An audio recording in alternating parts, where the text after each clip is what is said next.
Came back from a long time off, was finally able to get back to the project and remove that inner rocker. Decided what was left of the inner and outer. So I've got this complete Dynacorn kit. It's kind of messy, but I thought that was the best way to go with both the inner and outer.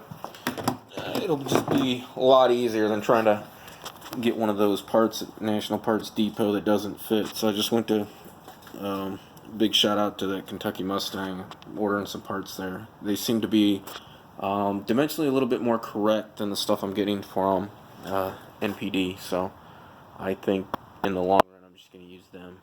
It's too complicated to be fussing with parts that don't fit. And I know that the driver's side rear frame rail wasn't quite correct, and it wasn't bad enough to not be able to use, but yeah, it wasn't great. And the rockers, the repo outer rocker that they had, that just was not going to work. And I think I saw that I've got that on another video. But long and the short of it, there it is. I know I torched through a little bit, but that's all stuff that can be corrected. Nothing too major.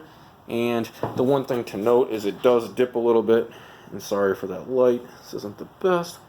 So what I've done is gone ahead and I'll level it out, raise it up, make sure that my level is correct. And horizontal there, I don't know if you can see that. It's well out of position. But what I'll do is I'll just kind of lift that driver's side end up because it's not really secured. And I'll just use the leveler. And I will more than be in the ballpark, so yeah. I probably should have fixtured this beforehand, but yeah, I don't have a lot of working space to be able to do that, so that's another consideration. Is some sacrifices have to be made depending on what you're dealing with. So all in all, it's coming along. I've got still got to be able to get that gap, and I know that looks absolutely hideous.